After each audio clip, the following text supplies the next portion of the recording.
예, 하나님의 말씀 여호수아서 6장 20절부터 25절 말씀까지 제가 봉독을 해드리겠습니다.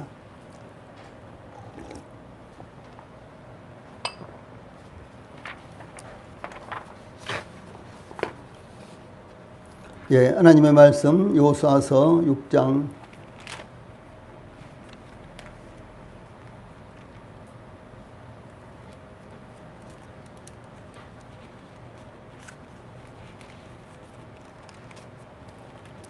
20절 말씀부터 25절까지 제가 봉독을 해드리겠습니다.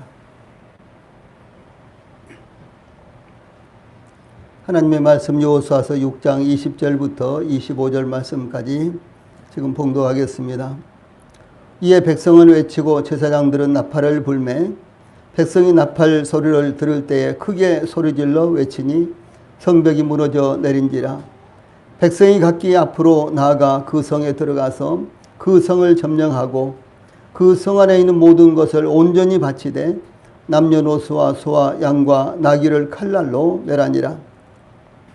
여호수아가 그 땅을 정탐한 두 사람에게 이르되 그 기생의 집에 들어가서 너희가 그 여인에게 맹세한 대로 그와 그에게 속한 모든 것을 이끌어내라 하매 정탐한 젊은이들이 들어가서 라합과 그 부모와 그의 형제와 그에게 속한 모든 것을 이끌어내고 또 그의 친족도 다 이끌어내어 그들을 이스라엘의 진영 밖에 두고 무리가 그 성과 그 가운데에 있는 모든 것을 불로 사르고 은금과 동철 기구는 여호와의 집 곳간에 두었더라.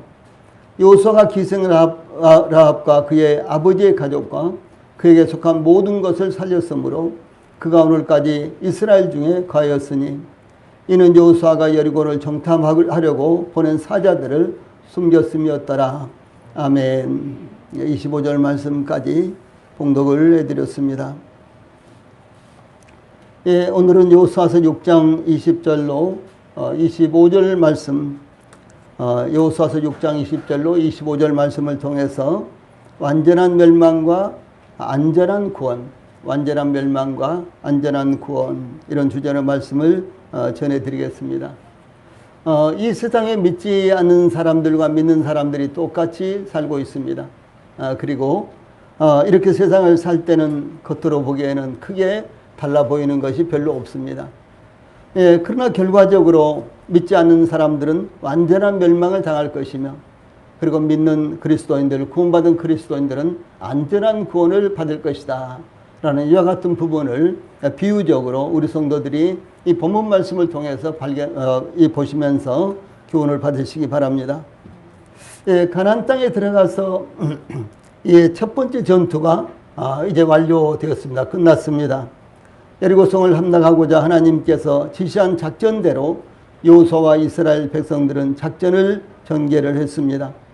이 여호수아와 이스라엘 백성들은 하나님께서 지시하신 대로 언약궤를 중심으로 대열을 갖춰 첫날부터 여섯째 날까지는 매일 한 바퀴씩 여리고성을 돌고 일곱째 날은 일곱 바퀴를 돈 후 마지막 순간에 양각 나팔을 잡은 제사장들이 나팔을 길게 부는 순간 여호수아가 여리고성 이 공격 작전에 참여한 제사장들과 백성들을 향해 큰 소리로 외치라.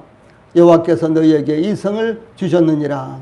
이렇게 소리치자 백성들이 여호수아의 예치라는 소리에 맞춰 외치는 순간 여리고성은 무너졌다라고 하는 것입니다. 자, 이 본문 말씀을 통해서 제일 먼저 20절과 21절에서는 이 완전한 멸망이 어떻게 이루어지고 있는가, 이제 이런 모습을 볼 수가 있습니다.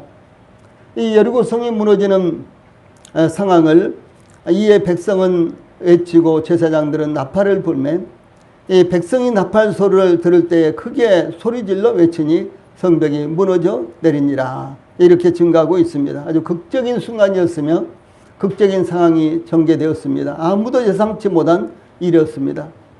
예, 하나님의 말씀대로 실행했더니 하나님의 말씀하신 대로 이루어졌다. 이것이 얼마나 놀라운 일입니까? 저희들도 동일하게 이제 아무것도 보이지 않을지라도 그런 것을 예상하지 못할지라도 하나님의 말씀대로 우리가 순종하면 하나님 말씀대로 그대로 이루어진다라고 하는 것을 우리들에게 가르쳐주고 있습니다. 이 성벽이 무너져 내린지라 라는 이 말씀은 그때 성벽이 그 아래로 내려앉았다. 그때의 성벽이 그 아래로 푹 주저앉았다. 그런 말씀입니다. 그리고 성벽이 얼마나 이 여리고성이 단단한 성벽이었습니까? 그야말로 난공불락의 이와 같은 성벽을 이루고 있었는데요. 그냥 푹 주저앉은 거예요. 예. 성벽이 그냥 무너졌다. 이것이 아니라 푹 주저앉았다. 이렇게 지금 표현을 하고 있는 것입니다. 그래서 철옹성 같은 여리고성이 힘없이 쓰러져서 푹 주저앉았다라고 하는 것입니다. 유다의 마지막 왕이 시드기야라는 왕이었습니다. 유다의 마지막 왕이 시드기야라는 왕이었는데 이 바벨론이 거대한 군사를 이끌고 예루살렘을 침략하여 예루살렘 성을 완전히 포위하여 3년 동안이나 공격을 했습니다. 이 예루살렘보다도 더 높은 토성을 쌓고 각종 이 공성 장비, 그러니까 성을 공격하는 이와 같은 장비를 설치하여 예루살렘 성을 이 바벨론 왕 느부갓네살은 이 예루살렘을 공격했습니다. 예루살렘 성 안에는 이제 3년여 동안이나 예루살렘 성이 포위를 당하다 보니까 마실 물조차 없었습니다. 식량이 바닥났습니다. 이 바벨론 군대는 투석기로 돌을 쏘아 예루살렘에 내던졌습니다. 그래서 이 투석기로 이 돌을 쏘면요, 약 45km에서 50km 되는 돌멩이가 예루살렘 성 안에 막 떨어졌습니다. 예, 이와 같은 투석기를 이 전해져 내려오는 이야기에 의하면요, 약 400대 내지 500대를 설치해 놓고요, 그리고 이제 밤낮 없이 이 돌멩이를 쏘아서 예루살렘에 던지는 거예요. 지금 생각해 보세요. 자갈 같은 조그만 돌멩이가 날아온다고 할지라도 얼마나 두렵겠습니까? 그렇겠죠. 예, 그런데 그것이 아니라 45km 내지 50km가 되는 이 같은 돌멩이가 그야말로 부지간에 이 밤낮 없이 시도 때도 없이 예루살렘으로 날아 들어오는 거예요. 이렇게 공격을 했는데도 불구하고 3년 동안이나 걸렸습니다. 그래서 공성장비로 성을 또 뚫었고 이와 같이요, 이 성을 함락시키는데 3년이라는 긴 세월이 걸려서 결국은 유다가 멸망을 하고 이제 예루살렘 성이 흘리고 성전은 불타고 그리고 백성들은 포로가 되어서 끌려가고 말았습니다. AD 70년 로마의 티투스라는 이와 같은 이제 장군이 예루살렘 성을 또 공격을 하는데요. 그때도 이 3년 동안 포위하여 공격을 했습니다. 로마는 그 당시 첨단 무기와 거대한 군사를 투입했지만 예루살렘 성을 쉽게 함락시키지 못했습니다. 어느 날 갑자기 이라크가 쿠웨이트를 침략해 가지고 그야말로 순식간에 점령을 했죠. 예, 그래서 이제 미국과 더불어서 연합군들이 이제 이라크를 공격을 했는데 한 6개월 정도 걸려서 이라크를 굴복을 시켰습니다. 지금도 이제 이곳저곳에서 전쟁이 일어날 이와 같은 기미가 많이 보이죠. 또 중국이 대만을 침공하려고 한다든가, 그런가 하면 또 이란과 미국이 자꾸 이렇게 전쟁을 하려고 한다든가, 뭐 이런 등등의 이야기들이요, 여기저기서 지금도 끊임없이 들려오고 있습니다. 그런데 이제 그 당시 로마라는 이 세계를 지배한 국가가 예루살렘이라는 조그만 하나의 이 산성이에요. 산에 있는 성입니다. 조그만 이 산성을 공격하는데요, 3년이라는 세월이 걸렸다는 것이죠. 결국은 양쪽에서 수많은 사상자가 속출했는데 유대인들의 경우 110만 명이 전사를 했고, 그리고 9만 7천 명이 포로가 되어서 끌려갔습니다. 예, 그런데 여리고성은 아주 견고했고 이스라엘로서는 견고한 성을 공격할 만한 특별한 무기도 훈련된 병사도 없었습니다. 이 공격 작전이라고는 6일 동안 매일 한 바퀴씩 성을 돌고 돌아오는 것이었으며 제7일째는 7바퀴를 돌고 마지막 순간 양각 나팔을 잡은 제사장들이 나팔을 길게 불 때에 여호수아의 신호에 따라서 함성을 지르는 것이 전부였습니다. 뭐 칼을 들고 설친다든가, 아니죠, 무슨 성을 뭐 부수기 위해서 어떤 뭐 장비를 동원한다든가 그런 것이 일제로 없었습니다. 그런데 단 7일 만에 여리고성은 무너졌으며 이스라엘은 단 한 명의 전사자도 발생하지 않고 그 어떤 피해도 입지 않은 채로 여리고성을 이제 함락을 했던 것입니다. 단지 하나님께서 여호수아에게 제사장 일곱 양각 나팔을 잡고 언약궤 앞에서 나아갈 것이요. 일곱째 날에는 그 성을 7번 돌며 그 제사장들은 나팔을 불 것이며 제사장들이 양각 나팔을 길게 불어 그 나팔 소리가 너희에게 들릴 때에는 백성은 다 큰 소리로 외쳐 부를 것이라. 그리하면 그 성벽이 무너져 내리니 백성은 각기 앞으로 올라갈지니라 라고 말씀하신 그대로 하나님께서 이 여리고성을 함락시킬 수 있도록 이스라엘 백성들을 통해서 여리고성을 점령하도록 이렇게 했습니다. 이 양각 나팔을 잡은 제사장들이 길게 나팔을 불었고 그 나팔 소리에 맞춰 백성들은 큰 소리로 함성을 지르자 여리고성이 무너져 내렸으며 모든 백성들은 각기 성으로 들어가서 여리고성을 점령을 했습니다. 이스라엘 백성들은 그 성 여리고성 안에 있는 모든 것을 온전히 바치되 남녀노소와 소와 양과 나귀를 칼날로 멸하니라 이렇게 증가하고 있습니다.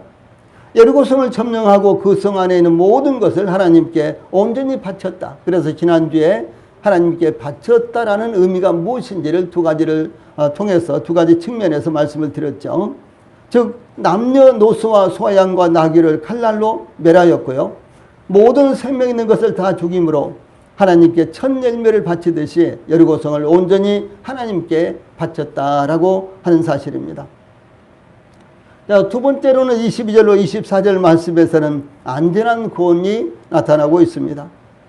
여호수아는 여리고성을 정탐한 두 사람에게 명령하기를 그 기생의 집에 들어가서 너희가 그 여인에게 맹세한 대로 그와 그에게 속한 모든 것을 이끌어내라 이렇게 22절에 보면 지시하고 있는 것이 나타납니다. 즉 기생 라합의 집에 들어가서 기생 라합에게 맹세한 대로 기생 라합과 그녀에게 속한 모든 것을 성 밖으로 이끌어내라 라고 하는 것입니다.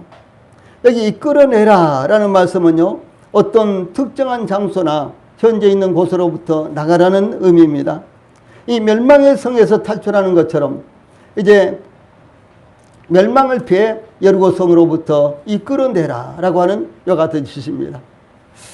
교회도 사실은 세상 가운데서 이끌어내서 따로 모이게 한 이와 같은 무리가 교회입니다. 그래서 이 교회라는 헬라어가 에클레시아라는 이와 같은 단어인데요. 이 에클레시아라는 단어는 이 세상 가운데에서 하나님께서 특별히 특정하고 선택하신 하나님께서 특별히 선택해서 부르신 사람들을 이끌어내서 따로 모이게 한 무리 이것이 바로 교회라는 것입니다.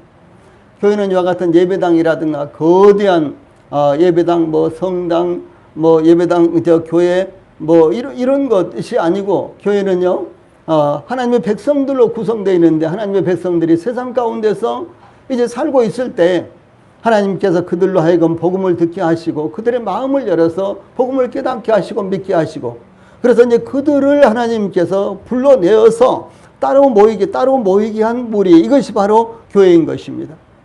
그러므로 라합과 그의 가족들이 여기 이제 이 여리고성이 멸망당할 때 그들을 따로 구분을 해서 여리고성 밖으로 이끌어냈다라고 하는 것과 이 교회는 똑같은 의미가 담겨져 있다라고 하는 사실입니다. 여리고성의 모든 생명 있는 것들은 죽음을 당하게 될 것이며 금은 보석은 하나님께 바쳐질 것이기 때문에 여리고성에 남아있으면 어떻게 되겠습니까? 살아있지 못하는 거죠. 마찬가지로 이 세상도 언젠가는 결국은 멸망될 것입니다. 아무것도 남지 않을 거예요. 과거의 노아 시대에는 홍수로서 세상이 멸망했지만 앞으로 장차는 불로서 세상을 멸망시키기 위해서 하나님께서 불을 예비하고 계신다라고 이렇게 증가하고 있는 것입니다. 그때 이제 불로 세상에 멸망을 당할 때 세상은 모두 다 불탈 것이고 세상에 있는 모든 생명체들은 전부 다 죽음을 당할 것입니다. 그러므로 이 세상에 있는 이 사람들을요 하나님께서 특별히 선택하셔서 그들을 불러내서 이 복음으로 불러내는 거죠. 복음으로 불러내서 그들을 따로 있게 한 것이 바로 교회다라고 하는 사실입니다. 그러므로 기생 라합과 그녀에게 속한 모든 것은 여리고성 밖으로 이끌어내라 라고 하는 것입니다. 이 여호수아의 지시에 따라서 정탐한 젊은이들이요 이 여호수아의 지시에 따라서 정탐한 젊은이들이 들어가서 라합과 그의 부모와 그의 형제와 그에게 속한 모든 것을 이끌어내고 또 그의 친족도 다 이끌어내어 그들을 이스라엘의 진영 밖에 두고, 즉 여호수아의 지시에 따라서 여리고성을 정탐한 두 사람의 정탐꾼들은 라합과 그의 부모와 그의 형제와 그에게 속한 모든 것을 여리고성 밖으로 이끌어내었고 또 라합의 친족도 다 성 밖으로 이끌어내어 그들을 이스라엘의 진영 밖에 두었다라고 이렇게 증가하고 있습니다. 자, 여기서 보면은요, 이 라합의 역할이 얼마나 큰 것인가를 볼 수가 있는 것입니다. 라합은 이제 모든 여리고성 사람들이 뿐만 아니라 가나안 땅에 살고 있는 모든 가나안 족속들이 이스라엘의 하나님께서 이스라엘을 어떻게 인도하셨으며 이스라엘 백성들이 어떻게 애굽에서 탈출해서 홍해를 건넜고 또 광야에서 40년 동안 어떤 기적을 경험을 했고 요단강을 건너기 전에는 또 어떻게 그들이 이방 족속들을 멸망시켰고 그 다음에 하나님께서 이스라엘 백성들이 요단강을 건너갈 수 있도록 요단강 물을 말리신 것, 이런 모든 이야기를 다 들었습니다. 그러나 오직 한 사람 누굽니까?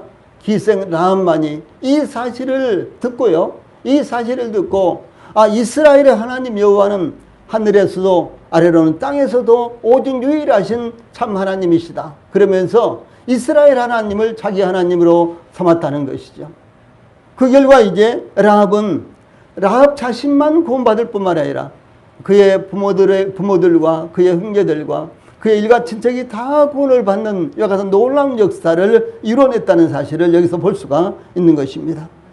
그러므로 사랑하는 우리 성도님들, 우리 성도들 한 사람 한 사람을 통해서 우리 성도들의 가족들과 또 우리 성도들의 주변에 있는 모든 분들이 주 예수님을 믿음으로 말미암아 구원받는 놀라운 역사가 일어나기를 축원합니다. 여기 이끌어내어 진영 밖에 두고 이런 말씀이 나오죠. 이게 파란 박스예요. 이끌어내어 진영 밖에 두고 23절 말씀 가운데 나오는 말씀입니다. 이끌어내어 진영 밖에 두고, 이것을 이제 글자 그대로 문자대로 직역을 하면은 그들은 두 사람의 이스라엘 정탐꾼들은 이끌어내었다. 그리고 그들은 그들을 진영 밖에서 쉬게 했다라는 이런 말입니다. 즉 라합과 그의 모든 가족들이 안전한 곳으로 옮겨졌다는 것을 의미를 하는 것입니다. 왜냐하면 여리고성 안에 있으면은 남녀노소 할 것 없이 모든 사람들이 죽임을 당하고 심지어 짐승들까지도 다 죽임을 당하게 되기 때문에 이제 이와 같은 살육이 이루어지기 전에 이 정탐꾼들 두 사람은 라합의 집에 가서 라합과 그 집에 함께 있는 모든 가족들을 성 밖으로 이끌어냈다라고 이렇게 이제 증가하고 있습니다. 그래서 여리고성을 정탐했던 두 사람의 정탐꾼들이 라합과 그의 집에 있는 그의 가족들을 성 밖으로 이끌어 이스라엘의 진영 밖에 두고 여리고성에 있는 모든 생명 있는 것들을 진멸했습니다. 남녀노소 빈부 귀천 차별이 없었습니다. 여리고성 안에 있는 모든 살아있는 것들은 다 죽음을 당했습니다. 여기 24절 전반부에 보면 또한 무리가 그 성과 그 가운데 있는 모든 것을 불로 사르고 은금과 동철기구는 여호와의 집 곳간에 두었더라. 이렇게 증가하고 있죠. 여리고성 안에 있는 살아있는 모든 생명 있는 것들을 다 죽이고요, 은금과 동철기구는 여호와의 집 곳간, 즉 여호와의 집의 보물창고, 성막에 있는 보물창고에 옮겼고 남은 모든 것들은 불로 태워버렸다라고 이렇게 증가하고 있습니다. 그런데 이 라합과 그의 집에 있는 모든 가족들과 그에게 속한 모든 것은 여리고성에서 이끌려져 나왔고 또 이스라엘 진영 밖에 안전한 곳으로 옮겨져서 쉼을 얻을 수가 있었습니다. 그래서 라합과 그의 가족들은 멸망당하지 않았습니다. 그의 모든 소유물은 불태워지지 않았습니다. 라합과 그에게 속한 모든 것은 안전한 곳으로 옮겨졌습니다. 우리가 수요일날 밤마다 이제 창세기에 있는 말씀을 상고하는데, 이제 소돔성에 살고 있었던 롯과 그의 가족들은 어떻게 되었습니까? 이제 멸망의 시시각각으로 이제 가까이 오고 있는데도 불구하고 롯은 이제 소돔성을 떠나지 못하고 있죠. 그래서 이제 천사들이 롯의 성과 이제 그의 가족들의 손을 이끌고 성 밖으로 이제 이끌어내죠. 그러고 나서 빨리 도망을 쳐라. 뒤돌아보거나 들에 머무르지 말아라. 빨리 도망을 쳐라. 이렇게 하셨죠. 예, 이와 마찬가지로 이 여리고성에 살고 있는 이와 같은 라합과 그의 모든 가족들을 이끌어내서 밖으로 옮긴 거예요. 그래서 이스라엘 진영 밖에다가 뒀다라고 하는 것입니다. 마치 소돔 성에 살고 있는 롯의 가족들을 이끌고 성 밖으로 이렇게 이끌어낸 것처럼 여기에서 라합과 그의 가족들도 성 밖으로 이끌어내고 있는 이와 같은 모습을 볼 수가 있는 것입니다. 23절 마지막 부분에 그들을 이스라엘의 진영 밖에 두고, 여기에서요 그들을 두고 라는 이와 같은 말씀이 나오죠. 그들을 두고, 위에 있는 이 빨간 박스에 있는 말씀입니다. 그들을 두고는 안전한 장소에 거하고 있는 것을 의미하는 단어로요, 그들을 두고 라는 여기 말씀이에요. 두고라는 말씀이 쉬다 머물다 라는 뜻입니다. 쉬다 머물다 라는 뜻입니다. 예, 그러므로 여리고성 안에 모든 생명 있는 것들이 죽임을 당하는 순간에 라합과 그의 가족들은 죽음을 당하지 않았으며 그의 모든 소유까지도 불태워지지 않았고 안전한 곳으로 옮겨져 보호받고 쉼을 누리게 되었다라고 하는 것입니다. 라합과 그의 모든 가족은 죄악의 성읍 여리고에서 구출되어 안전한 곳에 옮겨져 쉼을 누리고 있었지만 여리고성 안에 있는 모든 것들은 죽음을 당했습니다. 라합과 그의 가족들은 여리고성이 불타는 것을 보면서 얼마나 감격스러워했겠습니까? 예, 라합과 그의 가족들이 이제 성 밖으로 이끌려져서 옮겨진 후에 뒤돌아보니까 여리고성은 벌써 불이 붙어 있었어요. 예, 불이 활활 붙고 있었으며 타고 있었습니다. 이것을 보면서 라합과 그의 가족들은 얼마나 감격스러워했겠습니까? 드디어 기생 라합과 그의 가족들은 그들이 받아들였던 이스라엘의 하나님, 하늘에서도 땅에서도 오직 유일하신 하나님을 믿는 믿음으로 말미암아 구원받은 것을 실감하고 있었을 것입니다. 우리가 지금 이 세상을 살아가고 있는데 우리는 구원받았죠. 이것이 크게 실감이 되지 않을 때도 많습니다. 그러나 죽음을 앞두고 있을 때 이제 모든 구원받지 못한 사람들은 이제 저 세상으로 가되 이제 지옥으로 가지만 이제 구원받은 하나님의 백성들은 하나님께서 예비하신 영영한 처소로 가고 하나님 앞으로 간다라는 것을 실감하게 되죠. 근데 실제로 그곳에 가서 하나님 앞에 갔을 때 우리가 얼마나 감격스럽겠습니까? 예?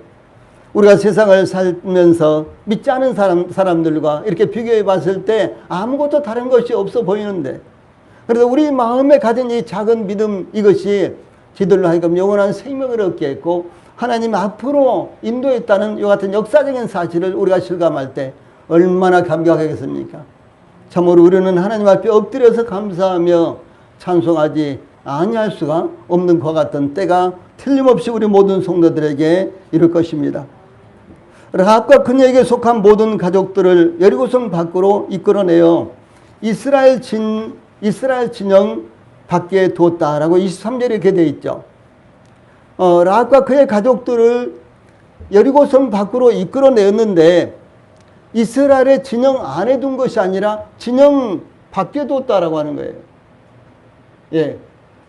이스라엘 진영 안으로 데리고 들어간 것이 아니라 이스라엘 진영 옆에다가 밖에다가 두었다. 지금 이렇게 23절에 기록되고 있습니다.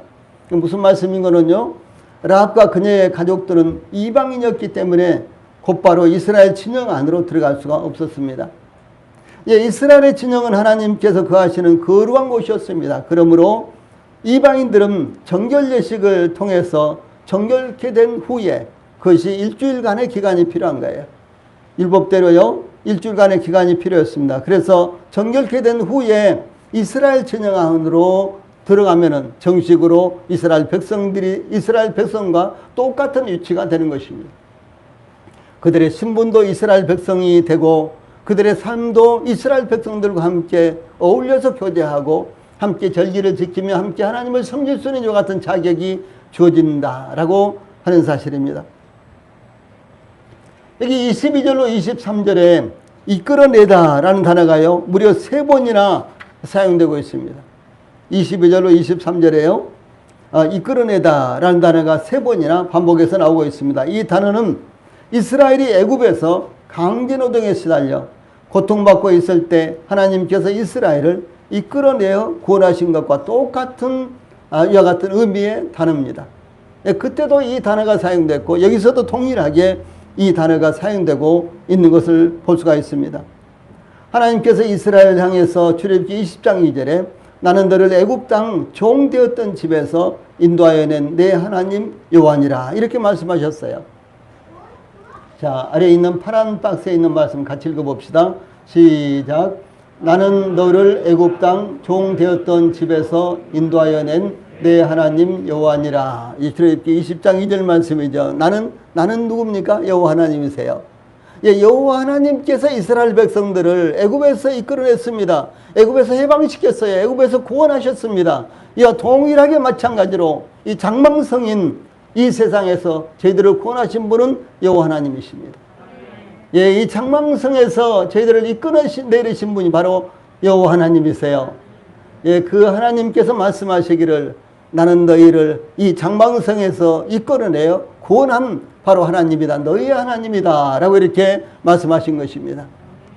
그러므로 우리가 늘 하나님 앞에 감사하고 하나님 앞에 이제 하나님의 뜻을 따라서 사는 것이 얼마나 아름답고 귀한 것인가를 여기서 발견하게 되는 것입니다. 이스라엘이 애굽에서 구원받은 것은 오직 하나님의 능력이었으며 하나님께서 그 조상들에게 약속하신 대로 이루어 주신 것 때문입니다.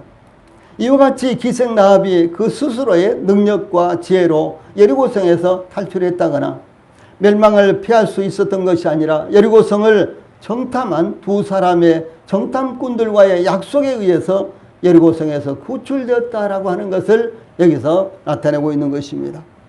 성경에는 이와 같은 말씀이 많이 나오고 있습니다. 역대하 16장 9절에 보면 여호와의 눈은 온 땅을 두루 감찰하사 전심으로 자기에게 향하는 자들을 위하여 능력을 베푸시나니 이렇게 말씀하고 계십니다.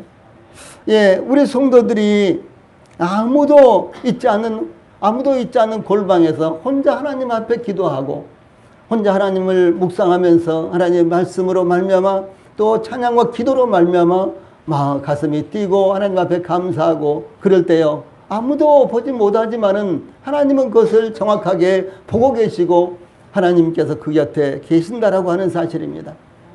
또 뿐만 아니라 이 세상을 살아가면서 예, 우리 성도들이 남몰래 손들어요. 또 마음으로 선을 행할 때 예, 아무도 그것을 볼 수가 없지만 하나님은 그것을 보시고 감찰하고 계신다라고 하는 사실이 얼마나 귀한 것입니까?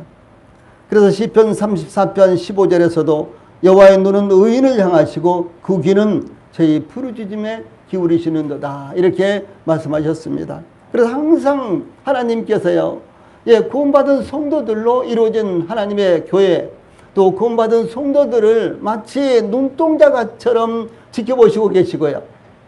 그리고 이제 우리 성도들의 부르짖는 기도에 항상 귀를 기울이시고 계신다는 사실을 우리 성도들이 여기서 기억을 하는 것이 정말로 귀하고 아름다운 것입니다. 다음에 25절에서는 행한 대로 갚으시는 하나님의 모습이 나타나고 있습니다. 기생 라합과 그의 가족들의 구원에 관해 이 결론적인 증거는 25절에 여호수아가 기생 라합과 그의 아버지의 가족과 그에게 속한 모든 것을 살렸으므로 그가 오늘까지 이스라엘 중에 거주하였으니 이는 여호수아가 여리고를 정탐하려고 보낸 사자들을 숨겼음이더라. 이렇게 기록되어 있습니다. 여기 오늘까지가 정확하게는 언제까지인지 알 수가 없습니다. 그런데 만약에 여호수아가 여호수아서를 기록을 했다면은 여호수아서를 기록했다면은 여호수아는 110세까지 살았습니다. 그러면 이 죽기 전에 여호수아서를 기록했을 텐데 그런데 이스라엘 백성들이 가나안 땅에 입성했을 때가요. 가나안 땅에 들어왔을 때가 여호수아가 대략적으로요. 한 60세 정도 되었을 때였습니다. 여호수아가 60세 정도 되었을 때 이스라엘 백성들이 가나안 땅에 진입을 했어요. 예, 그러니까 그 뒤로 이제 7년 동안의 가나안 전쟁, 그 다음에 가나안 땅을 분배하고 이렇게 하는데 모두 다 12년이 걸렸습니다. 그러면 72세 정도의 이제 이스라엘 백성들이 가나안 땅, 가나안 전쟁을 마치고 모두 다 기업을 얻었는데, 그런데 여호수아는 110세까지 살았으니까 그때로부터도 대략 약 40년 동안 살았죠. 그렇죠? 그러니까 가나안 전쟁이 끝난 다음에도 약 40년 후에 여호수아가 여호수아서를 기록했는데, 그때의 상황을 지금 이야기하는데, 이제 라합과 그의 모든 가족들이 이스라엘 백성들이 되어서 이스라엘 백성들과 함께 이제 살고 있었다라고 이렇게 기록하고 있습니다. 참 놀라운 일이죠. 이와 같은 증거는 비록 기생이었지만 그가 구원받게 된 당위성을 증거하고 있습니다. 여리고성에는 참 똑똑한 사람도 있고 왕도 있고 왕 가족들도 있고, 그렇죠. 지혜자도 있었을 것이고 여러 가지 다양한 사람들이 있었을 것입니다. 그런데 오직 기생 라합만 구원을 받은 거예요. 기생 라합과 기생 라합에 의해서 그의 가족들만 구원을 받았다라고 하는 것이 얼마나 놀라운 일입니까? 라합은 기생이었습니다. 라합을 언급할 때요, 기생이라는 말로 수식하고 있는 성경 구절이 6번이나 나타납니다. 여호수아서에 4번, 그리고 히브리서에 1번, 야고보서에 1번. 그런데 어느 시대를 막론하고 이 기생이라는 것은요, 죄악의 소굴에서 살고 있는 그 사회의 하층 계급에 속한 천민이었습니다. 어느 시대, 어느 지역을 막론하고 그렇습니다. 여리고성의 기생 라합도 다를 것이 없었을 것입니다. 그러나 기생 라합은 여리고성이 멸망당할 때 구출되었습니다. 이제 이스라엘 백성이 되어 이스라엘 가운데 살고 있습니다. 이스라엘 백성으로 받아들여졌으며 이스라엘 백성으로 인정되었으며 이스라엘 백성이 누리는 모든 권리를 누리면서 이스라엘 백성으로 살고 있다라는 사실이 여기에 명시가 되고 있는 것입니다. 이스라엘은 무엇입니까? 이스라엘은 하나님의 백성입니다. 이스라엘 백성은 하나님으로부터 약속을 받은 백성입니다. 이스라엘 백성들은 인류 구속의 핵심을 이루고 있는 선택된 백성입니다. 그런데 기생 라합은 멸망 가운데서 생명을 얻었을 뿐만 아니라 그의 모든 가족들이 하나님께서 선택하신 특별한 민족이 되었으며 아브라함의 후손들과 함께 유업을 얻은 자가 되었다라고 하는 사실이 얼마나 놀라운 일입니까? 여리고성이 죄악의 성읍이었지만 기생 라합보다 더 선하게 생각도 하고 그리고 더 선하게 살고 있는 주민들도 혹시 있었을지도 모릅니다. 그러나 기생 라합이 이와 같이 특별한 은혜를 입게 된 것에 대해서 여기 25절 마지막 부분에서 이는 여호수아가 여리고를 정탐하려고 보낸 사자들을 숨겼음이었더라, 이렇게 한마디로 그 이유를 설명하고 있죠. 이와 같이 이유를 증거하고 기록하고 있는 것은 그가 구원받은 것을 정당화하며 후일에도 왜 기생 라합이 이스라엘 가운데서 이스라엘 백성대에서 살아야 하는지를 증거하고 있는 것입니다. 아마 혹자들도 이 소식을 모른다면 그러겠죠. 왜 기생 라합이 여리고 주민이 우리 함께 살아야 돼? 왜 저 사람이 함께 성막에 나가서 하나님 앞에 기도하고 제사를 드리면서 우리 함께 절기를 지키면서 이스라엘 백성들처럼 살아야 돼? 이렇게 의문점을 가진 사람들도 있었겠죠. 그런데 여기에요, 그 이유를 분명하게 밝히고 있다는 것이죠. 기생 라합은 비록 여리고성의 기생이었지만은 그런데도 불구하고 여리고성을 정탐하러 들어간 이스라엘의 정탐꾼 2명을 죽음을 불사하고 그들을 숨겨주었고 그들을 무사히 이스라엘 진영으로 돌아오게 한 장본인이다 라고 이렇게 그 이유를 여기에 설명을 하고 있는 것입니다.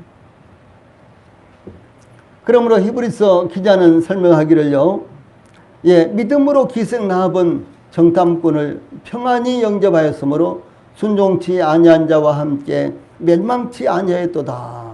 히브리서 11장 32절에 이렇게 증거하고 있습니다. 자, 제일 위에 있는 말씀 같이 한번 읽어봅시다. 시작. 믿음으로 기생 라합은 정탐꾼을 평안히 영접하였으므로 순종치 아니한 자와 함께 멸망치 아니하였도다. 이렇게 증거하고 있습니다. 정말 놀라운 부분입니다. 그런데 이 기생 라합을요, 히브리서 기자는 믿음의 반열에 포함을 시키고 있다는 사실이죠. 예. 믿음의 위인들, 믿음의 스타들 중에는 아벨로부터 시작을 해서 에녹, 노아, 아브라함, 사라, 이삭, 야곱, 요셉, 모세 등이 언급이 되고 있습니다.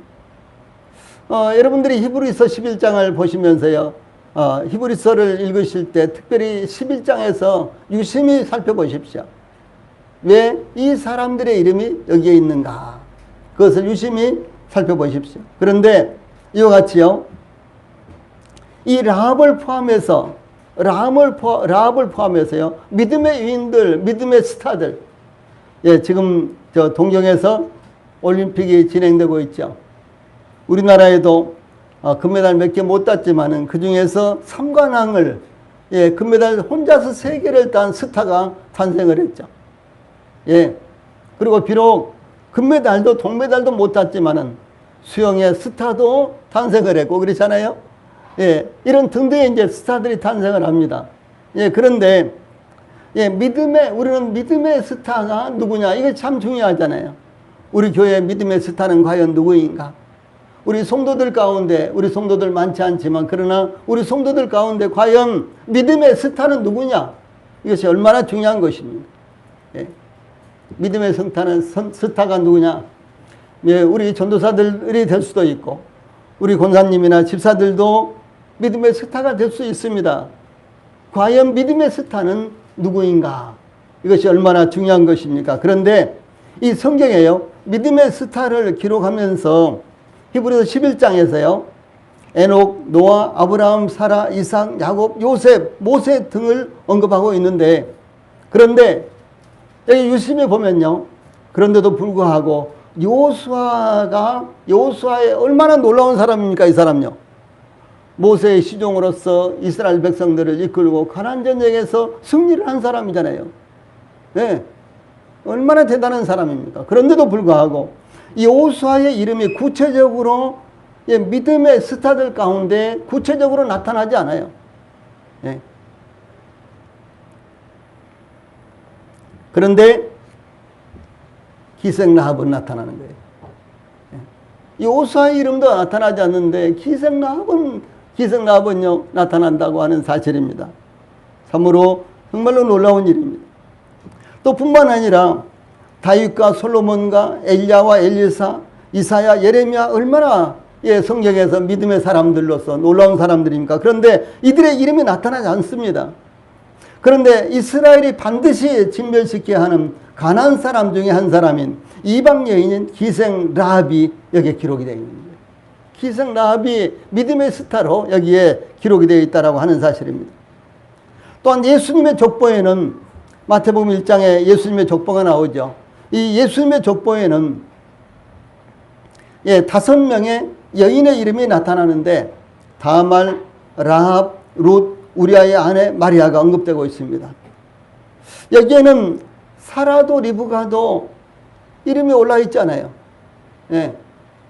이 사라는 얼마나 놀라운 사람입니까? 그렇게 자식이 없는데도 불구하고 이 남편 아브라함이 100세 될 때까지, 그리고 자기가 90 될 때까지 하나님의 약속을 굳게 믿고 흔들리지 않고 기다리다가 결국은 하나님께서 아브라함이 100세일 때, 그리고 사라가 90세일 때 사라의 몸에서 아기를 낳게 주셨는데 그 아기가 이삭이었지 않습니까? 이런 믿음의 인물이 있는데도 불구하고 이 사라도, 예, 그리고 이 리브가도, 그리고 레아나 라헬도 나타나지 않습니다. 그런데 이름이 밝혀진 4명의 여인들 중에서 이 밧세바의 아내, 우리아의 아내는 이름이 안 나타나죠. 그런데 이름이 나타난 4명의 여인이 있는데 그 중에서 한 명이 기생 라합이라는 것이죠. 예, 참 놀라운 일입니다. 히브리서 11장의 믿음의 위대한 영웅들과 예수님의 족보에 그 이름이 나타난 여인들은 이스라엘의 역사와 믿음의 역사, 구속의 역사에서 별들 중에 별입니다. 그런데 오직 4명의 별들 중에 하나로요, 기생 라합이 나타나는데 참 놀라운 것은, 자, 주목해서 잘 들으세요. 이 기생 라합을 소개를 하는데 마태복음 1장 5절에서 어떻게 소개를 하고 있느냐? 마태복음 1장 5절에서요. 이게 파란 박스 뒷부분에 살몬은 라합에게서 보아스를 낳고 보아스는 루덱에서 오벳을 낳고 오벳은 이세를 낳고 이렇게 표현하고 있다는 거죠. 근데 여기에 이 앞에 뭐라 그랬어요? 기생이라는 단어가 사라진 채로 언급이 되어 있는 거예요. 네. 자, 성경에서 이 라합과 더불어서요, 기생 라합 이렇게 표현된 것이 6번입니다. 그런데 마태복음 여기 1장 5절에서는 분명히 이 라합을 이야기하면서 기생 라합에게서 보아스를 낳고 이렇게 안 했어요. 그냥 살몬은 라합에게서 보아스를 낳고 이렇게 했다는 것이죠. 여기에서 기생이라는 단어가 사라지고 생략이 된 것입니다. 예. 전에는 기생이었어요. 가장 천한 사람이었습니다. 예. 기생은 동서양을 막론하고 가장 천한 사람이었습니다. 오늘날로 말한다면 매춘부였어요. 예. 그런데 이 가장 천한 위치에서 살고 있는 이 권세도 아무것도 가지지 않는 이와 같은 여인이, 예, 결국은 믿음의 스타들 가운데, 예, 기록이 되면서 그 극소수의 믿음의 스타들, 극소수의 믿음의 여인들 가운데 한 사람으로 기록이 되면서 마태복음에 나타난 예수님의 족보에는 기생이란 말이 사라지고 있다라고 하는 사실입니다. 우리는 이 세상을 살면서 참 보잘것없이 살고 있습니다. 근데 우리가 하나님 앞에 갔을 때 뭐라 그러겠어요? 이 사람들은 저 조그마한 교회 몇 명 모이지도 않은 그 조그마한 교회에서 섬기는 사람들 아니야? 뭐 이런 말 하겠어요? 할까요? 이런 말 할까요? 아니겠죠. 그런 말을 할 수도 없겠죠. 예. 비록 우리 애가 뭐 병들고 질병으로 말미암아 고통받고 혹은 또 물질로 말미암아 고통받고 형편으로 말미암아 여러 가지로 어려움 당하고 고통받는다고 할지라도 우리가 하나님 앞에 가면은 그때 찌찌리도 못 살던 사람들, 그때 되게 형편없는 사람들, 이런 말이 수식어로 따라오겠느냐는 거죠. 절대로 그런 말 없습니다. 이 기생 라합에 있어서요, 기생이란 말이 쏙 빠져버리고 라합에게서 보아스를 낳고 이렇게 되어 있다는 사실이죠. 네, 얼마나 이것이 놀라운 일입니까? 우리는 어쩌면 기생 라합과 같이 이 세상에서 초라한 배경과 형편과 상황 속에서 살아가고 있습니다. 빛도 없고 이름도 없이 살아가고 있습니다. 그러나 죄악의 소굴에서 멸망받기로 예정된 성에서 살아가고 있는 라합이 이스라엘의 하나님 여호와에 대한 믿음을 가짐으로 여리고 성의 모든 것들이 멸망당하고 불태워지는 상황에서도 구출되어 안전한 쉼을 누렸으며 수많은 별들 중에 더욱 빛나는 별로 영원토록 그 빛을 비추고 있듯이 영원히 사라지지 않는 별로 저희들이 선택을 받은 것입니다. 그러므로 그 복음과 진리의 빛을 우리가 잃지 않아야 되는 것입니다. 끝으로 기생 라합이 이와 같이 특별한 은혜를 입게 된 것에 대해서요, 25절 후반부에 이는 여호수아가 여리고를 정탐하려고 보낸 사자들을 숨겼습니다라. 조금 전에도 이 말씀을 드렸죠. 예, 그렇게 이유를 밝히고 있습니다. 이스라엘이 여리고성을 공격하기 전에 두 정탐꾼을 파견했는데 그들이 기생 라합의 집으로 들어갔습니다. 여리고 왕이 이스라엘의 정탐꾼이 기생 라합의 집에 잠입했다는 정보를 듣고 정탐꾼들을 체포하기 위해서, 예, 군사들을 기생 라합의 집에 보냈으나 기생 라합은 이스라엘의 정탐꾼들을 이미 안전하게 숨겨주었습니다. 기생 라합은 정탐꾼들이 이스라엘의 진지로 돌아갈 때 나는 이스라엘의 하나님 여호와가 이로는 하늘에서도 아래로는 땅에서도 하나님이시라는 것을 믿는다. 그러므로 여기 여호수아서 2장 12절 13절에 보면 이제 청하노니 내가 너희를 선대하였은즉 너희도 내 아버지의 집을 선대하도록 여호와의 이름으로 내게 맹세하고 내게 증표를 내라. 그리고 나의 부모와 나의 남녀 형제와 그들에게 속한 모든 사람을 살려주어 우리 목숨을 죽음에서 건져내라. 이렇게 요청을 하죠. 예, 라합이 이렇게 요청할 때 두 명의 이스라엘의 정탐꾼들은 내가 우리의 이 일을 누설하지 아니하면 우리의 목숨으로 너희를 대신할 것이요 여호와께서 우리에게 이 성을 주실 때에는 우리에게 이 성을 이 여리고 성을 주실 때에는 인자하고 진실하게 너를 대우하리라 이렇게 약속했던 것이 드디어 이루어진 것입니다. 하나님의 인자와 하나님의 진실로서 우리가 너를 대우할 것이다 라고 하는 것이 그대로 이루어진 것입니다. 우리는 이 역사적인 사실을 통해서 두 가지 특별한 교훈을 받게 됩니다. 첫째는 하나님은 하나님을 믿고 의지하는 자들을 반드시 구원하신다는 것입니다. 어떤 상황이 있느냐 그건 아무 상관이 없습니다. 하나님은 반드시 구원하신다. 그의 배경이나 삶의 환경은 전혀 개의치 않습니다. 라합은 여리고성의 기생이었습니다. 그러나 기생 라합이 구원을 받는 데는 그것이 걸림돌이 되지 않았다고 하는 사실입니다. 다만 이스라엘의 하나님을 자기 하나님으로 믿고 받아들였을 때 구원을 받은 것입니다. 둘째로 하나님은 반드시 그 행위에 따라서 보상하시는 하나님이시다 라고 하는 것을 증거하는 것입니다. 비록 열악한 환경 가운데 있을지라도 그런데 여리고 왕에게 들키면 틀림없이 죽음을 당한 것 같은 상황이었지만 그러나 이스라엘의 하나님의 그 소식을 듣고 그 하나님을 자기 하나님으로 삼은 라합은 이 하나님을 믿고 의지하는 것이 온전한 것이다라는 사실을 깨닫고 두 명의 정탐꾼들을 숨겨줬습니다.